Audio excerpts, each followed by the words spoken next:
भाई और बहनों को नमस्कार। जय श्री राम। आशा करता हूँ कि आप लोग सुखी होंगे, स्वस्थ होंगे। आज का एपिसोड सुख दुख पर है और आज के एपिसोड में मैं आपको सुख दुख के बारे में बताऊँगा।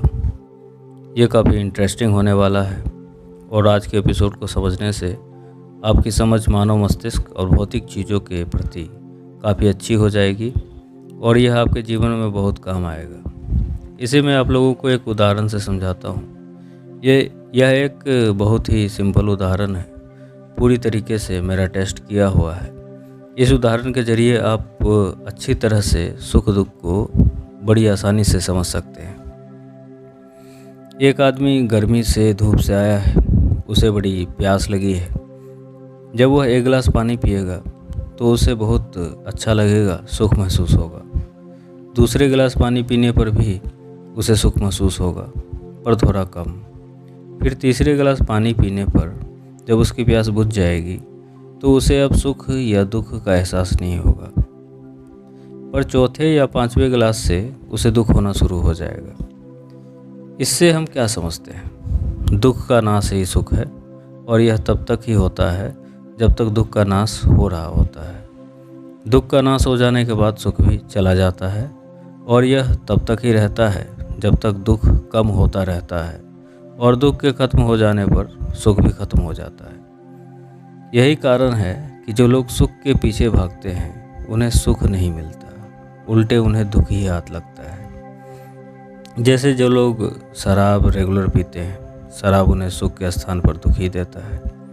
जैसे कुंवारे लोगों को जो अपनी वाइफ से दूर रहते हैं उन्हें काम में बहुत आनंद आता है, पर जो लोग अपनी वाइफ के साथ रहते हैं उन्हें आनंद कम आता है। जैसे रेगुलर मांस खाने वालों को मांस भी आलू का स्वाद देने लगता है, वैसे ही इसी चीज़ का अनुभव आदमी तब करता है जब उसे जोर की पेशाब लगी हो। जिस आदमी से आपको कष्ट होता है, जिससे ईर्ष्या हो, आपका शत्रु हो, जो उसे कष्ट में देख के आपको सुख होता है और उसे सुखी देखकर हमें दुख होता है। संसार के सारे सुख और दुख, सारे के सारे संसारिक सुख दुख बस यही है और कुछ नहीं है। तो मनुष्य को क्या करना चाहिए? सुख एक ट्रांजिट चीज़ है, बदलाव की चीज़ है।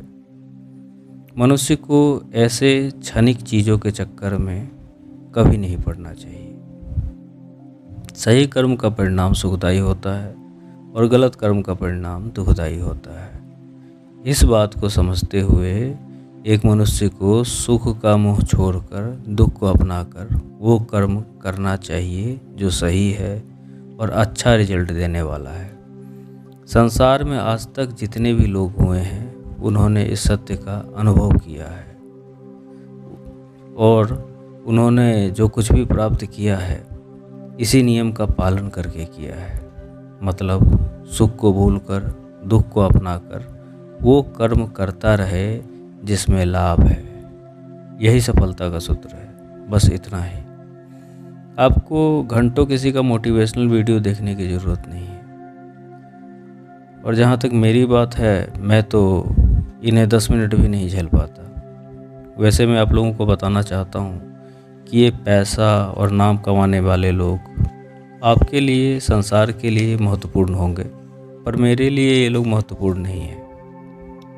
क्योंकि क्या फ़र्क पड़ता है एक आदमी जीवन में बहुत धन कमाए और एक दूसरा आदमी कुछ भी अर्जन ना करे, दोनों ही धरती से चले जाते हैं। और इस सत्य का अनुभव एक धनी आदमी तब करता है जब मृत्यु का उसे एहसास हो जाता है।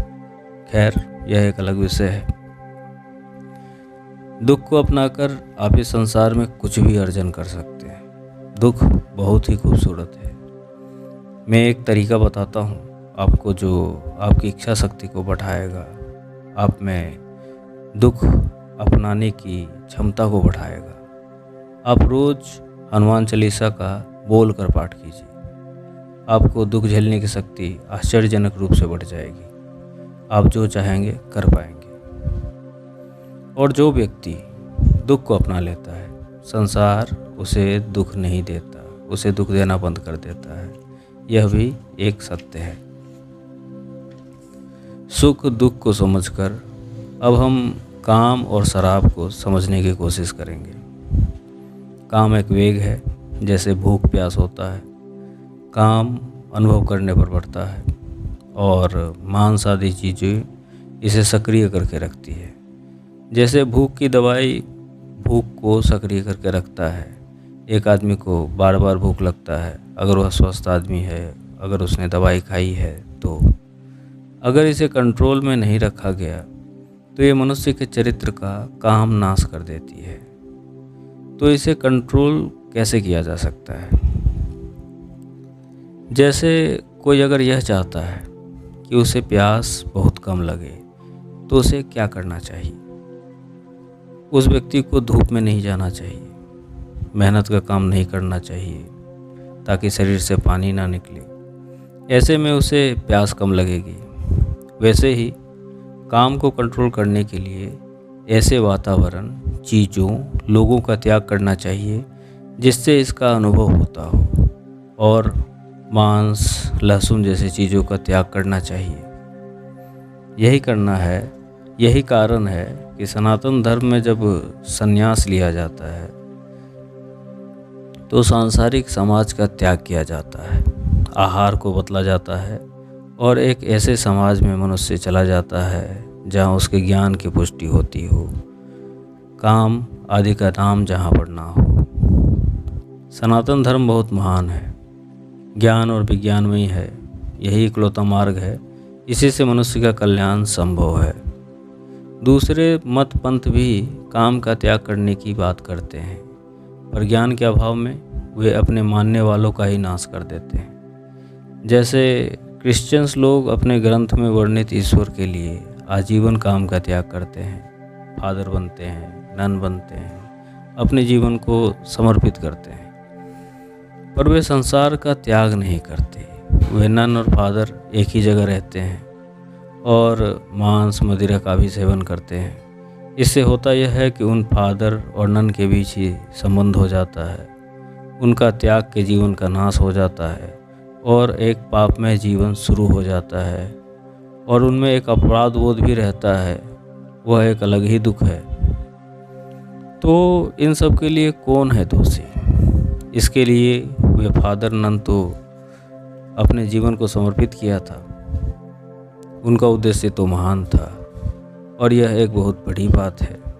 क्या उन्हें वास्तव में दोष देना उचित है?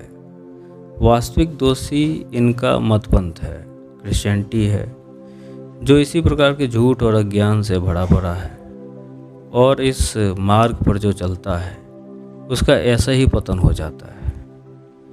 मैं ऐसे लोगों से, उन फादर और नन से कहना चाहता हूँ कि आप लोग इस अपराध बोध का त्याग करिए। आपकी गलती नहीं है, गलती है उस मार्ग की जो गलत है। अब हम शराब को समझते हैं। शराब वास्तव में करता क्या है? शराब मनुष्य को एक अलग मानसिक स्थिति में ले जाता है, उसके वर्तमान मानसिक स्थिति से अलग। इस स्थिति में एक मनुष्य पूरी तरह से वह नहीं होता है, एक अलग इंसान होता है जो वह होश में होता है। यह एक अलग ही मानसिक स्थिति है। जो आदमी पहले से ही सुखी हो, खुश हो, अगर वह शराब पीता है तो शराब उसे उतना सुख नहीं देता, सुख का स्तर कम होता है। इसे आप कुछ ऐसे समझ सकते हैं, जैसे पानी का बहाव तब कम होता है जब पानी एक ही लेवल में बहता हो, उसकी गति ऐसे में धीमी होती है। वहीं जब आदमी दुख में रहता है, टेंशन में रहता है, वर्किंग लोड में रहता है, तब उसकी मानसिक स्थिति कष्ट में होती है। ऐसे में जब वह पीता है, उसका दिमाग उस दूसरे मानसिक स्टेट में जाता है, तब सुख का बहाव तेज हो जाता है। ऐसे आदमी को शराब से अधिक सुख मिलता है। यह ठीक ऐसा है जब पानी ऊंचाई से बहता हो और वह तेज होता है।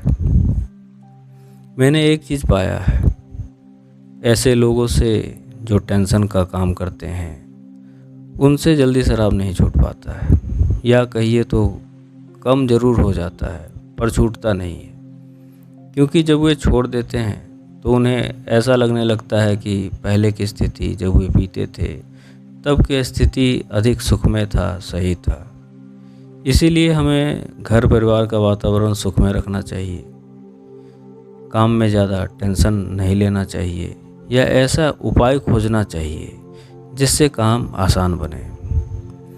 मैं उन मुसलमानों को कुछ कहना चाहता हूँ जो शराब पीते हैं। ऐसे मुसलमानों में एक अपराध बोध होता है और यह अपराध बोध बड़ा ही गहरा होता है। देखिए, गलती आपकी नहीं है, आपके मजहब ने तो सिर्फ बोल दिया कि शराब नहीं पीना है, नहीं तो बहुत गलत होगा, पर इन्होंने इसके लिए ऐसी कोई व्यवस्था नहीं करी। यह कहाँ तक सही है? मुसलमानों का जितना विवेक होता है, जितना शिक्षा होता है, जितना ज्ञान होता है, वे तो ऐसा ही काम करेंगे जिसमें मेहनत हो, दुख हो। फिर वो ऐसे देश में रहते हैं जहाँ शराब मिलता है, तो ऐसे में कोई शराब में पड़ जाए तो क्या उसकी गलती देनी चाहिए? जब मजहब में शराब पीना उतना ही गलत है तो ऐसी व्यवस्था क्यों नहीं बनाई गई? जैसे ऐसे स्थान, ऐसे देश में रहना अनुचित क्यों नहीं ठहराया गया जहाँ शराब मिलता हो? इसीलिए जो मुसलमान शराब पीते हैं उन्हें व्यर्थ के अपराध बोध में नहीं जीना चाहिए। भाई साहब, गलती आपकी नहीं है।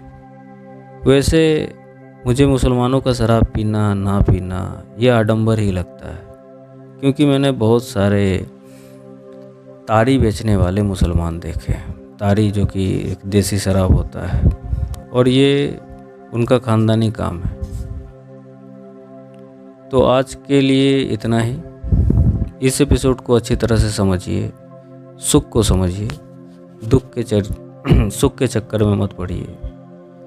दुख कष्ट को अपनाइए, कष्ट को अपनाने के लिए इच्छा शक्ति को बढ़ाइए, इच्छा शक्ति को बढ़ाने के लिए राम भक्त श्री हनुमान जी का स्मरण कीजिए। फिर आपके जीवन की सारी समस्याओं का अंत हो जाएगा और आप एक बेहतरीन मनुष्य बन जाएंगे। आज के लिए आपसे आज्ञा लेते हैं। राम जी आपका कल्याण करें। जय श्री राम।